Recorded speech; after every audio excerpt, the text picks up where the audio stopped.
안녕하세요. 오늘은 삶이 의미를 잃기 전에 라는 책을 좀 깊이 보려고 해요. 네, 이 책이 우리 모두가 마주하는 그런 질문들 있잖아요. 뭐 고통 속에서 의미를 어떻게 찾는지, 또 어떻게 성장하는지, 진정한 행복과 건강은 뭘까, 그리고 삶의 유한함이 주는 가치는 뭘까, 이런 걸 탐구하더라고요. 맞아요.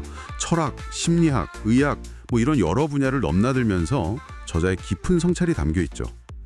그래서 오늘은 단순히 내용을 요약하기보다는요, 우리 삶에 직접 적용해 볼 만한 그런 핵심 통찰, 또 생각거리를 좀 뽑아보려고 합니다. 좋습니다. 어쩌면 이 책에 던지는 가장 근본적인 질문은 이거 아닐까요? 피할 수 없는 고통하고 또 무한한 가능성 사이에서 우리가 어떻게 의미 있는 삶을 만들어갈 수 있을까 하는 거예요. 아, 정말 흥미로운 시작점인데요. 그럼 첫 번째 주제, 고통과 의미부터 얘기 나눠볼까요? 네, 책에서는 인간이 그냥 생존하는 걸 넘어서 의미를 위해 고통을 견딘다고 하잖아요. 육체적 고통이야 뭐 엔도르핀 같은 게 있다지만 그 외로움이나 목적 상실 같은 그런 실존적 고통은 정말 다른 문제 같아요. 네, 맞아요. 그건 뭐랄까? 단순한 진화적 적응만으로는 좀 설명하거나 극복하기 어려운 그런 현대인의 고통이죠. 그쵸. 이 책에서 프란츠 카프카의 말을 인용하는 부분이 참 인상 깊었어요. 삶이 소중한 이유는 언젠가 끝나기 때문이다. 아, 네. 유한성에 오히려 삶에 의미를 준다는 역설인데 사실 고통 속에서는 이걸 받아들이기가 참 어렵죠. 네, 맞아요. 너무 힘들죠. 왜 그럴까 생각해보면 아마도 고통이라는 게 우리를 너무 현재에만 강하게 묶어두기 때문일 거예요. 고통에 압도되면 뭐 미래라든지 유한성 같은 더 큰 그림을 보기 어려워진다 이런 말씀이시죠? 네, 그렇죠. 그래서 이 고통을 피하려고만 할 게 아니라 그 안에서 의미를 찾아가는 그 과정 자체에 좀 주목해야 한다. 이런 얘기 같아요. 그러니까 고통 속에서 그 의미를 찾아가는 과정 자체가 중요하다는 거군요. 그럼 자연스럽게 다음 질문으로 넘어가게 되는데요. 우리가 상황을 바꿀 힘이 없다면 뭘 할 수 있을까? 이게 바로 선택과 성장의 문제 같아요. 바로 그 지정입니다. 세뮤얼 스멜스가 그랬잖아요. 생각을 바꾸면 행동이 바뀌고 운명이 바뀐다. 네네. 책에서는 우리의 운명이 뭐 딱 정해진 게 아니라 의식적인 노력을 통해서 만들어갈 수 있다고 강조해요. 에이브라함 매슬로우의 욕구 단기 이론도 나오죠. 아, 네. 그 피라미드요. 네, 생존이나 안전 같은 결핍 욕구를 넘어서 인정이나 자아 실현 같은 성장 욕구로 나아가야 한다고요. 제임스 에그레이의 날고 싶지 않은 독수리 우화도 딱 그 맥락인 것 같아요. 환경에 길들여져서 자기 본성을 잊은 독수리가 잠재력을 깨닫는 과정?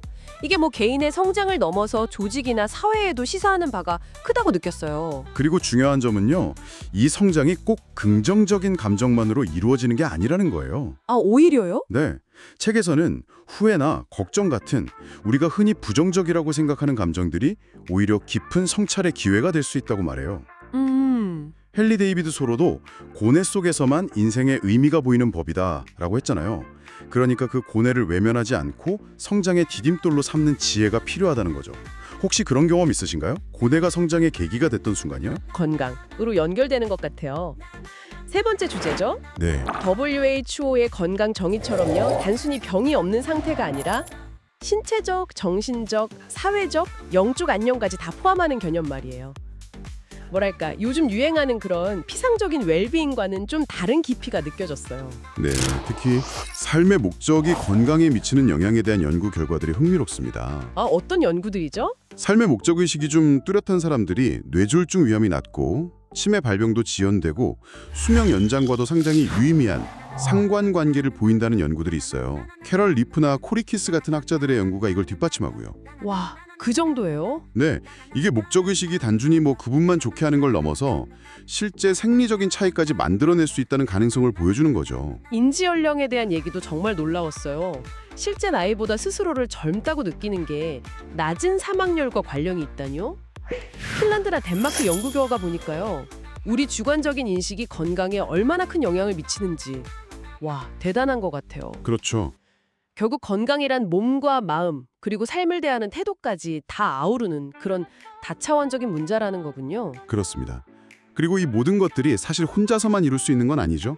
그래서 마지막 주자인 연결과 사랑으로 이어집니다. 아, 네. 톨스토이.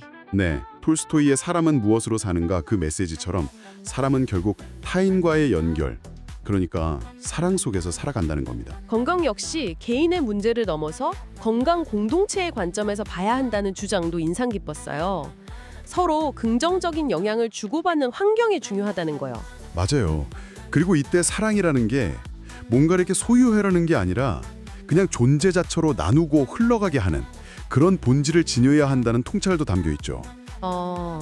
존재로서의 사랑. 마음에 남네요. 결국 삶이 의미를 잃기 전에 이 책은요, 유한한 삶 속에서 고통을 끌어안고 또 끊임없이 선택하고 성장하면서 몸과 마음, 영혼의 조화로운 건강을 추구하고 마침내 타인과의 깊은 연결과 사랑을 통해 삶의 의미를 완성해가는 여정, 이걸 그리고 있는 것 같아요. 네, 이 책을 통해서 정말 삶의 여러 측면을 돌아보게 되는데요. 자, 이 이야기들을 들으시면서 지금 당신의 마음속에 가장 크게 남는 질문은 무엇인가요? 고통의 의미일까요? 아니면 성장의 방향, 관계의 본질일 수도 있고요. 그 답을 앞으로 어디에서 또 어떻게 찾아 나가실 건가요? 이 질문을 한번 가슴에 품고 잠시 생각해보는 시간을 가져보시면 좋겠습니다.